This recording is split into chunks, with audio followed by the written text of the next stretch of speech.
నిర్గమకాండం 3వ అధ్యాయం 2-3 వాక్యాలు చూసుకున్నాం. నిర్గమకాండం 3వ అధ్యాయం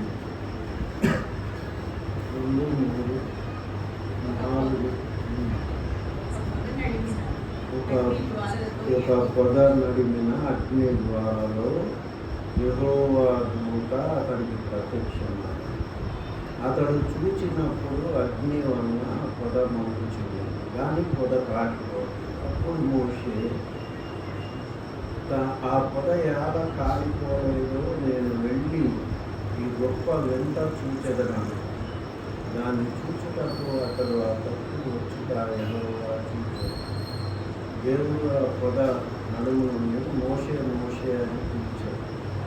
అందుకు అతడు చిత్తం ప్రభువా, అందుకు ఆయన దగ్గరికి రావద్దు, నీ పాదము నుండి నీ చెప్పులు విడుము, నేను నిలిచి ఉన్న స్థలము పరిశుద్ధ ప్రదేశము అని ప్రార్థన. పరిశుద్ధుడైన కృప కలిగిన ప్రభువా, మీ ఘనమైన గొప్ప నామానికి ఇంతవరకు సజీవులుగా భూమి మీద ఉంటే అది కేవలం కృప. దేవ ప్రభా, వాక్యము వివరించిన నాకు వచ్చిన ప్రతి ఒక్కరిని వాక్యంతో ఆశీర్వదించి స్వస్థపరచు. ప్రభానికి మహిమానంతా స్తుతి చెల్లిస్తూ నామంలో ప్రార్థిస్తున్నాను తండ్రి.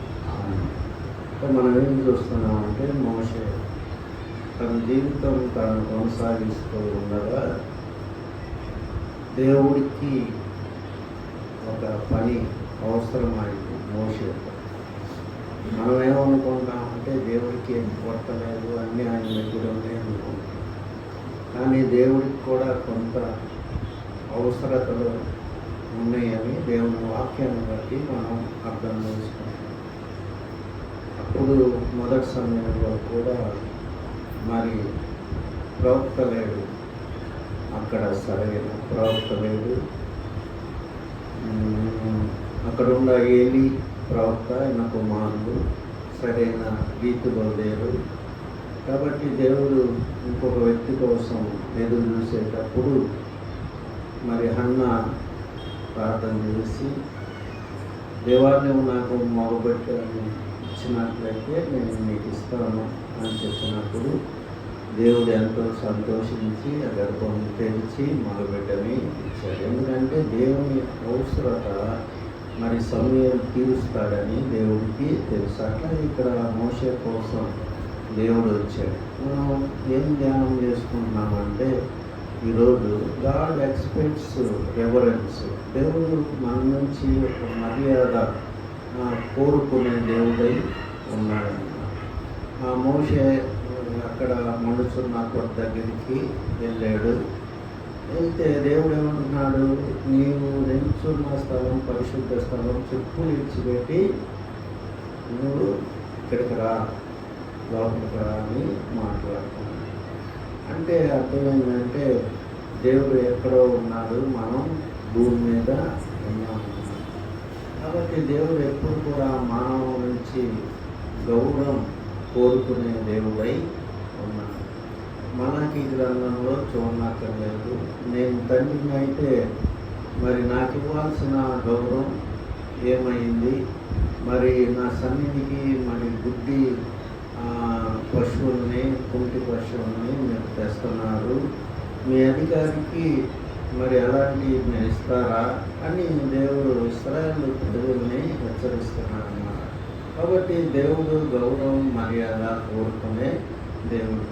మనం ప్రార్థన చేసేటప్పుడు ఎట్లా పడితే అట్లా ప్రార్థన చేస్తాం.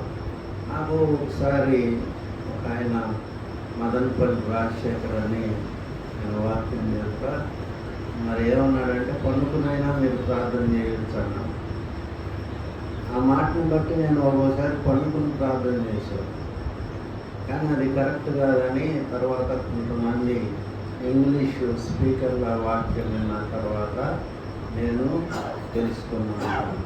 దేవుడిని ఎప్పుడు కూడా మనం నిద్రపోతా లేకపోతే పండుకొని గోడ కానుకొని ఇండ్లు వేసుకొని ఈ విధంగా ఎన్నడూ కూడా ప్రార్థన చేయలేదు. భక్త సింగు గారి సంఘాలు అంతగా వర్ధిల్లటానికి కారణం ఏంటంటే ఆయన వణుకుతా కూడా నడవలేని స్థితిలో కూడా మోకాళ్ళ మీద ప్రార్థన చేసేవారు. అది దేవుడికి ఇచ్చే మర్యాద. మరీ మనం మోకాలు కింద తాక లేకపోతే పర్వాలేదు, కానీ వీలైనంత వరకు మనం మోకాళ్ళ మీదే ప్రార్థన. నేను కొంతవరకు అది నేర్చుకున్నాను అన్నమాట. ఎప్పుడు మరీ కాళ్ళు నొప్పులు పుట్టినప్పుడు ఉదయం ప్రార్థనలో కూడా నేను మోకాళ్ళ మీద చేసేవాడిని. మధ్యలో బాగా కాళ్ళు నొప్పులు పుట్టినప్పుడు లేచి కుర్చీలో కూర్చున్నాను. కాబట్టి దేవుడికి వీలైనంత వరకు మనం మర్యాద ఇవ్వాలన్నమాట.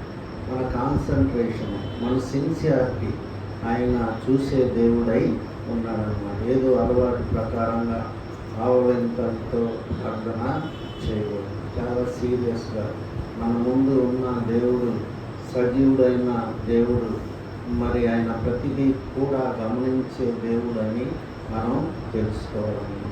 కాబట్టి ఇక్కడ మోషేతో దేవుడు ఏమన్నాడు, చెప్పు ఇచ్చిపెట్టి లోపలికి రా.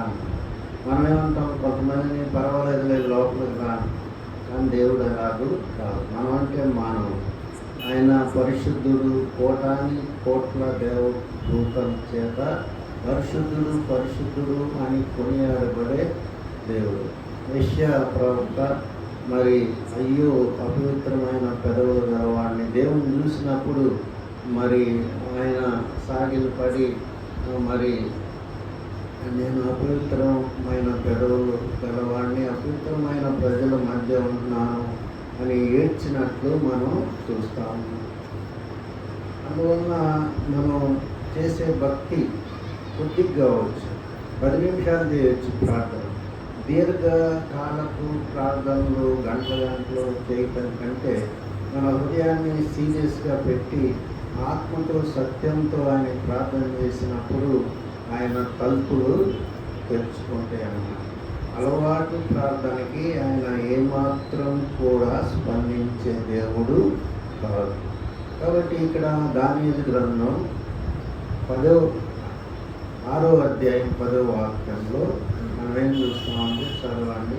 దానియేలు గ్రంథం 6వ అధ్యాయం 10వ వాక్యం. ఇట్టి శాసనము సంతకం చేయబడినని దానియేలు తెలుసుకున్నాను. అతడు తన ఇంటికి వెళ్ళి యథాప్రకారంగా అనుదినము 3 మోకాళ్ళలోని తన ఇంటి పైగది కిటికీలు యెరూషలేము తట్టుకు తెరవబడి ఉండగా తన దేవునికి ప్రార్థన చేయుచు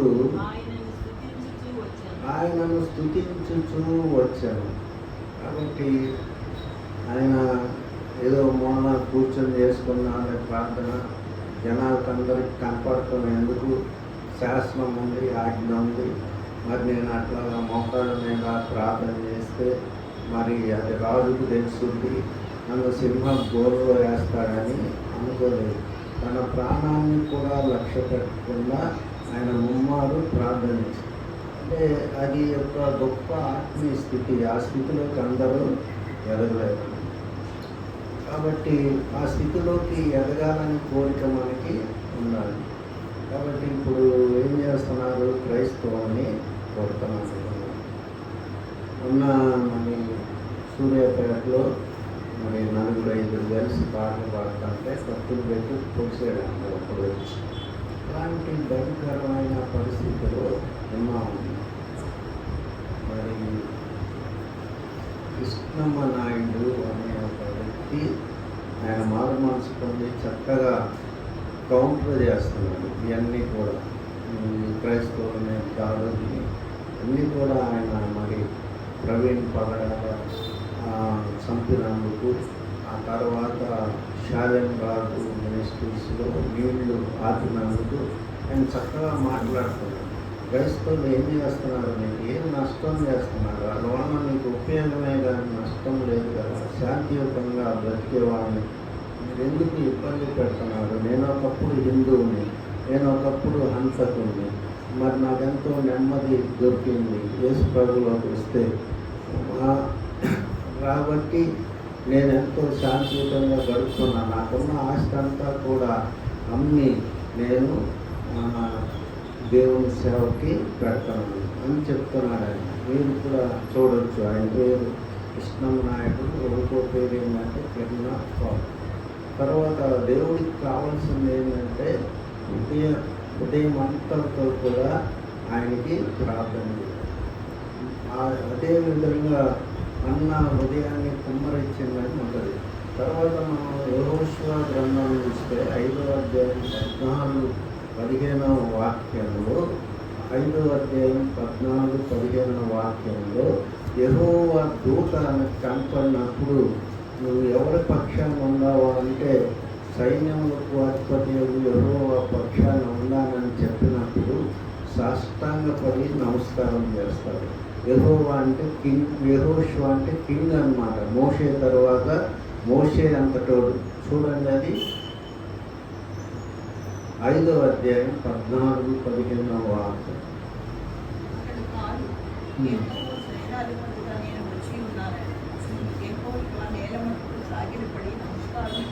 యెహోషువ నేల మట్టుకి సాగిలపడి నమస్కారం చేసి, నా ఏలినవాడు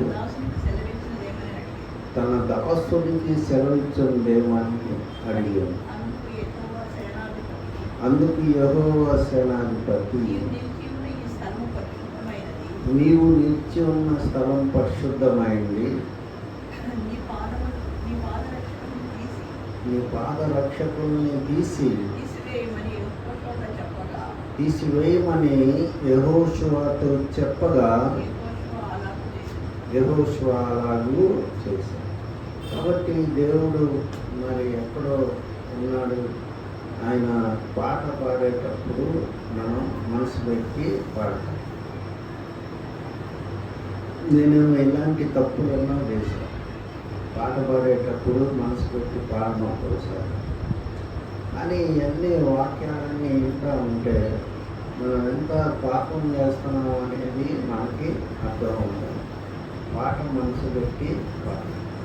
పెద్దగా పాడిపోయినా మెల్లిగా మనసు పెట్టి ఆరాధించాలి. దేవుడు ఆరాధనని మర్యాదని కోరుకునే దేవుడు. కాబట్టి మరి అన్నీ మనం సరిగ్గా చేయకుండా ఒకేసారి మనం పెద్ద జాబితా పెడతాం. నాకు అది కావాలి, ఇది కావాలి అని జాబితా పెట్టినప్పుడు దేవుడు మన ప్రార్థనకి జవాబు రెస్పాండ్ అవ్వలేదు. అందువల్ల దేవుని దగ్గర ఎక్కువ మర్యాదగా ఉంటాం మనం నేర్చుకోవాలి. ఈ మధ్యలో కుర్చీలు వచ్చినాయి. మరి ఫెలోషిప్లో కుర్చీలు ఉండేవి కాదు. అంతా కింద పోయి కూర్చునేవారు. ఎవరో పెద్దోళ్ళకి చివరి 2 లైన్లో వేసేవారు. మరి భక్సింగ్ గారి ఫెలోషిప్లో కూడా కుర్చీలు చివరి లైన్లో 1-2 ఉంటాయి. ఎందుకంటే దేవుని దగ్గర మర్యాద కుర్చీ కొనలేక కాదు, పెద్దోళ్ళకి కుర్చీ ఖచ్చితంగా అవసరం. ఎంత మంచి యువకులు ఉండేవాళ్ళు అంటే, నేను యూత్ మీటింగ్స్కి అప్పుడప్పుడు వెళ్ళేవాడిని. మా నాన్న పంపించేవాడు.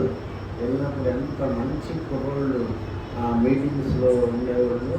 మరి చెప్పడానికి వీళ్ళు కింద కూర్చొని ప్రార్థన చేసుకొని ఎంత భయభక్తులతో ఉండేవాళ్ళు. వాళ్ళని దేవుడు పెద్ద పెద్ద పొజిషన్లో ఆశీర్వదించాడు తర్వాత. కాబట్టి దేవుడి దగ్గర ఎంత మనం అణిగి ఉంటామో అంతగా దేవుడు మనల్ని ఆశీర్వదించే దేవుడు. తగ్గించుకున్న వాడు హెచ్చింపబడు. కాబట్టి మరి కీర్తన 5వ అధ్యాయం 3వ వాక్యంలో దావీదు ఏమంటాడంటే, ఉదయాన్నే నీ సన్నిధిలో నా ప్రార్థన కాచి ఉంచాను అంటాడు. చదవండి 5వ అధ్యాయం 3వ వాక్యం. యెహోవా నా కంఠస్వరం నీకు వినబడను,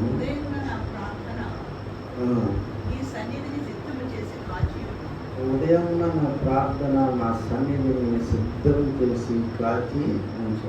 కాబట్టి దేవుడు దావీదంటే ఎందుకు అంత ఇష్టం? ఎన్ని పనులున్నా ఉదయాన్నే ముందు దేవుడి దగ్గరికి వెళ్ళేవాడు. పర్వాలేదులే కొద్దిగా రేపు చేద్దాం ప్రార్థన అని అనుకునేవాడు కాదు. ఉదయాన్నే నేను ఆ ప్రార్థన సిద్ధం చేసి ఉంచానని చెప్తున్నాను. కాబట్టి దేవుడు అలాంటి భక్తి పనుల కోసం మరి దేవుడు వెతుకుతూ ఉంటాడు. మనం చూస్తాం కీర్తన గ్రంథం 14వ అధ్యాయము 4వ అధ్యాయము 2వ వాక్యంలో మరి ఆయన భక్తి పనుల కోసం మరి భయం కలిగి దేవుణ్ణి వెతుకువారు కలవేమో అని యెహోవా ఆకాశం నుండి చూశాను, ఒక్కడు కూడా లేడు అని అంటారు. అంటే అర్థమైంది, ఒక్కడు కూడా లేరు. భక్తులు ఉన్నారు, ఎంతోమంది ఉన్నారు, కానీ సరైన ఆరాధన చేసేవాళ్ళు ఒక్కరు కూడా లేరు. కాబట్టి మనం ప్రార్థనకి జవాబులు రావాలంటే మనం ఏం చేయాలంటే నమ్మకమైన ప్రార్థన చేయాలి. భయంతో వణుకుతో మీ లక్ష్యాన్ని కొనసాగించాలి. దేవుడు 18వ అధ్యాయం లూకాసు వార్తలో ఒకటి సుంకరి పరిసయ్యుడు ప్రార్థన చేస్తాడు.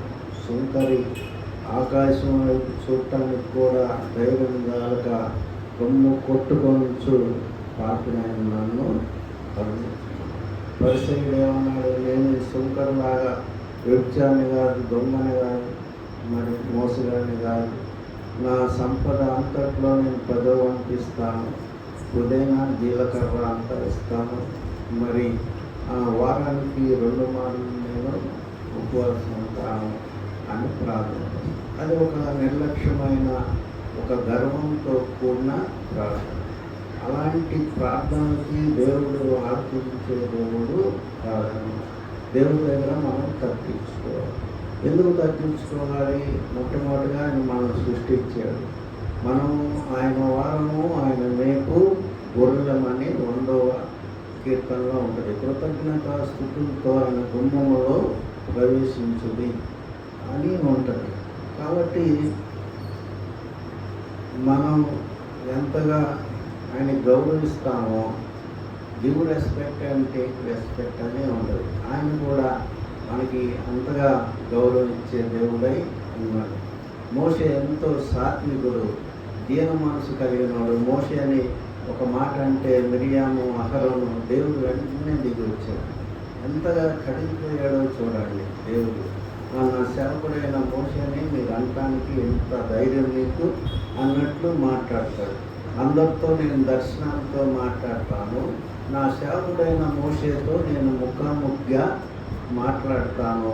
నా సేవకుడైన మోషేని విమర్శించడానికి మీకు ఎంత ధైర్యం అని దేవుడు మాట్లాడి శపించినప్పుడు మిరియాము మరి వెంటనే కుష్ఠవ్యాధి కలిగి ఉంటుంది.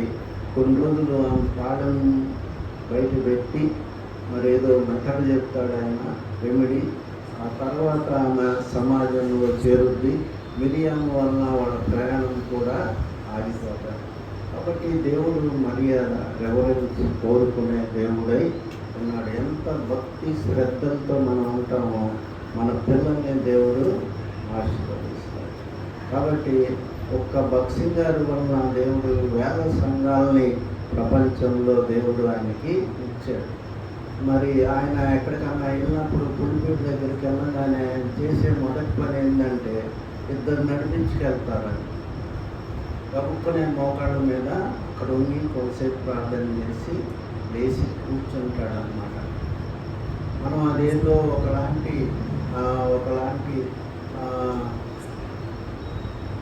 మూఢభక్తి అని మనం అనుకుంటాం, కానీ ఏమీ దేవుడు అంటే ఆయనకి అంత ప్రేమ.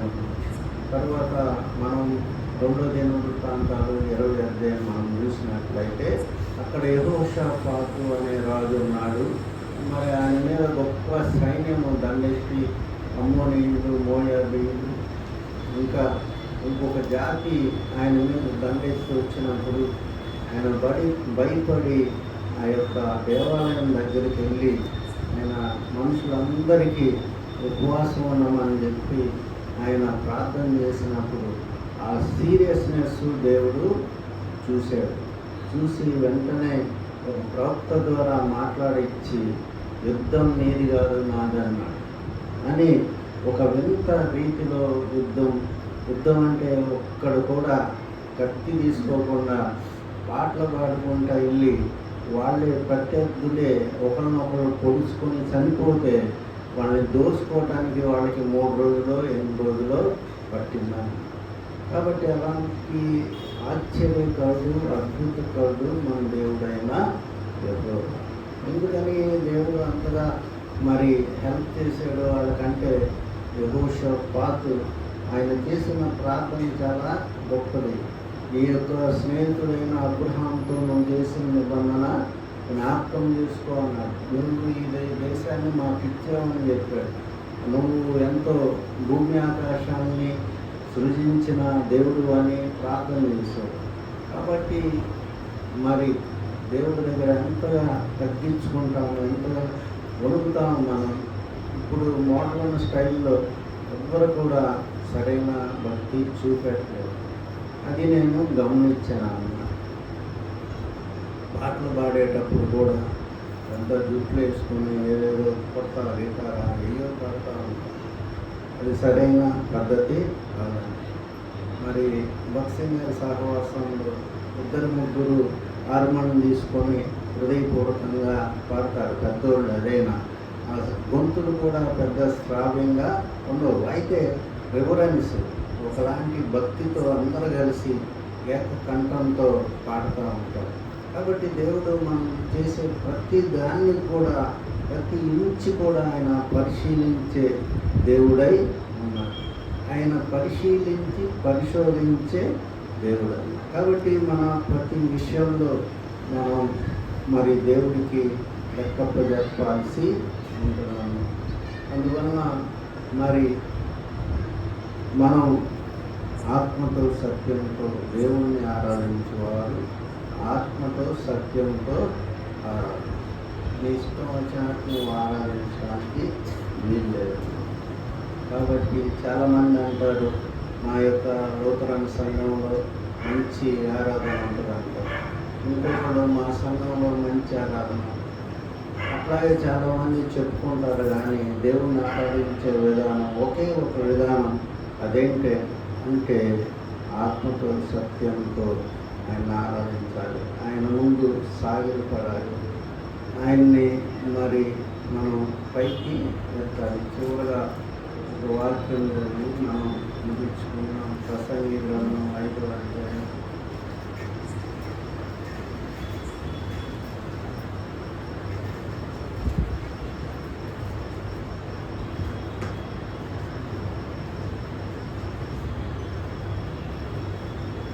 2వ వాక్యం. నీవు దేవుని సన్నిధిని అనాలోచనగా పలుకుటకు నీ హృదయమును త్వరపడనీయక నీ నోటిని కాచుకోము. దేవుడు ఆకాశమందున్నాడు, నీవు భూమి మీద ఉన్నావు. కావున నీ మాటలు కొద్దిగా ఉండవు. ప్రార్థన